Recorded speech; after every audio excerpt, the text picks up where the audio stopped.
રાજકોટ જિલ્લાના જસદણથી જ્યાં કાયદો અને વ્યવસ્થાની સ્થિતિ જાણે કથળી રહી હોય તેવા દ્રશ્યો અને બનાવો સામે આવી રહ્યા છે। જસદણમાં શાસન અને પ્રશાસનનો ડર હવે લોકોમાંથી જતો રહ્યો હોય તેવું લાગે છે।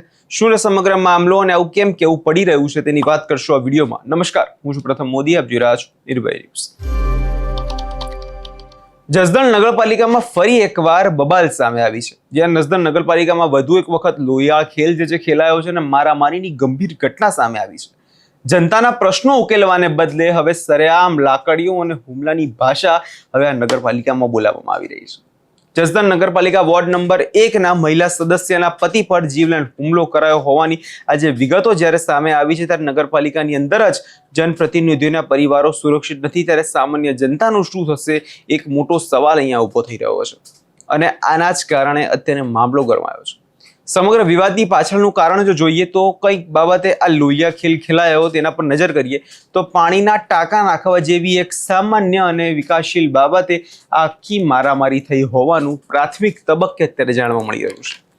પ્રાથમિક અહેવાલો અનુસાર જો નજર કરીએ તો જસદણ નગરપાલિકામાં જ ફરજ બજાવતા એક સરકારી કર્મચારીએ તમામ હદો વટાવી દીધી છે અને કર્મચારીએ સત્તા અને હોદ્દાના નશામાં ચૂર થઈને પોતાના જ કેટલાક અસામાજિક સાગરીતો સાથે રાખ્યા અને મહિલા સદસ્યના પતિ હરેશભાઈ કોઠાળિયા પર જીવલેણ હુમલો કરવો પડ્યો।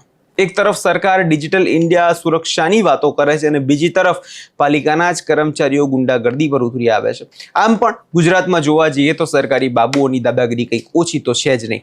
આ હુમલો એટલો ભયાનક હતો અને ઓચિંતો હતો કે આસપાસના લોકોને બચાવ કરવાની તક પણ ના મળી। સૌ પહેલા આ મામલે જ્યારે યુવકના પતિને પૂછવામાં આવ્યું તો તેમનું શું કહેવું છે તે સાંભળી લઈએ।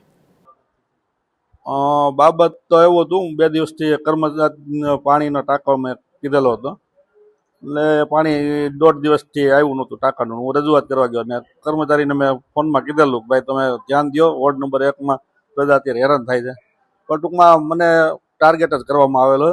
જૂની અદાવતો બધું આ જૂના કૌભાંડો એનું બધું મેં ખુલ્લું પાડેલું, એટલે એ બધા કર્મચારીઓને બધાને હું ધ્યાનમાં છું, એટલે આ બધા પૂર્વ આયોજિત કાવતરું ઘડેલું હોય એવું મને લાગે છે। 7-8 જણા હતા, એમાં એકને હું ઓળખું છું, એટલે સાજિદ કરીને કર્મચારી છે, અને બાકી તો બીજાને તો ઓળખતો નથી। અને એ અચાનક જ આવી ગયા હતા અહીંયા, હું આવીને ઉગ્ર બોલાવો ચાલી કરવા માંડ્યા ને સીધી હાથાપાઈ કરી દીધી, અને કંઈક માથામાં કંઈક હતું એના હાથમાં, હું કંઈ મારું ધ્યાન ન રહ્યું, પણ સીધો ધક્કો મારીને પાડી દીધો અને 2-4 જણા ટીકા પાટો કર્યું, એટલે અહીંયા માથામાં સારું એવું લાગી ગયું છે। લખાયું છે અહીંયા હોસ્પિટલે, પણ હજી પોલીસ આવે છે એવું કીધું, એટલે આપણે જે કાંઈ આવે એ સાહેબને વાત કરી લઈશું। પીડિત પક્ષ અને મહિલા સદસ્યના પતિ હરેશભાઈ કોઠાળિયા દ્વારા જે ગંભીર આક્ષેપો કરવામાં આવ્યા છે તે ખૂબ જ ગંભીર છે। જે એમના જણાવ્યા અનુસાર આ કોઈ તાત્કાલિક ઘટેલી ઘટના નથી, પરંતુ આની પાછળ એક પૂર્વ આયોજિત કાવતરું છે। જૂની અદાવતનો ખાર રાખીને મનમાં વેર વસૂલાત કરવાની ભાવના સાથે આ હુમલો કરવામાં આવ્યો છે। પાણીના ટાંકા નાખવાનું તો માત્ર એક બહાનું હતું, અસલી હેતુ તો જૂનો વેર વાળવાનો હતો। કર્મચારી અને તેના સાગરીતોએ હરેશભાઈને એકલા જોઈને તેને ઘેરી લીધા અને તેમના પર જીવલેણ પ્રહારો કરવાના શરૂ કરી દીધા। આ હુમલાને કારણે હરેશભાઈ કોઠાળિયા માથાના ભાગે અત્યંત તેમને ગંભીર ઈજાઓ થઈ, જીવલેણ ઈજાઓ પણ પહોંચી।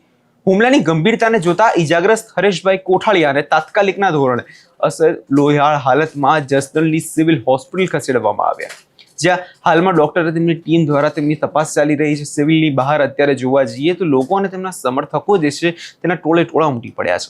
વાતાવરણ ભારે તંગદિલ જોવા મળી છે, પરંતુ સૌથી મોટો સવાલ અહીંયા એ છે કે જસદણ નગરપાલિકામાં આ બધું થઈ શું રહ્યું છે। થોડા સમય પહેલા પણ જ પાલિકા કેમ્પસમાં આવી જ રીતે મારામારીનો એક બનાવ સામે આવ્યો હતો અને 24 કલાકની અંદર જ સતત આ બીજો હુમલો। શું જસદણ પાલિકા ગુંડાઓનો અડ્ડો બની ગઈ છે? શું અહીં કાયદાના રક્ષકો જ ભક્ષકો બની ગયા છે? આ સવાલો અત્યારે ચાલવા લાગ્યા છે, કેમ કે એક બાજુ ત્યારે લોકોના વિકાસની વાતો કરવાની હોય ને એ જગ્યાએ અત્યારે જે મારામારીની ઘટના બને તે ખૂબ જ નિંદનીય છે। ગઈકાલે જ ઘટનામાં હજુ તંત્રએ કોઈ પણ પાઠ ભણ્યો નથી, ત્યાં આજે ફરી પાલિકા પરિસરમાં બબાલ જોતા પાલિકા કર્મચારીઓ જ આ પ્રકારે કાયદો હાથમાં લેશે તો સામાન્ય જનતા શું કરશે? પોલીસ પ્રશાસન અત્યારે ક્યાં ઊંઘી રહ્યું છે? કેમ આવા તત્વો સામે અગાઉ કોઈ કડક કાર્યવાહી નથી હાથ ધરવામાં આવી રહી? જસદણની જનતા અત્યારે ભયમાં જીવી રહી છે અને હુમલાખોર કર્મચારી અને તેના સાગરીતો સામે પોલીસ ક્યારે લાલ આંખ કરશે અને ક્યારે તેને જેલના સળિયા પાછળ ધકેલવામાં આવશે તેના પર સૌ કોઈની નજર રહેશે. આ વિષયમાં તમારો શું અભિપ્રાય છે અમને કમેન્ટ કરી ચોક્કસથી જણાવજો અને અમારી ચેનલ નિર્ભય ન્યૂઝને લાઇક, શેર અને સબસ્ક્રાઇબ કરવાનું ભૂલશો નહીં.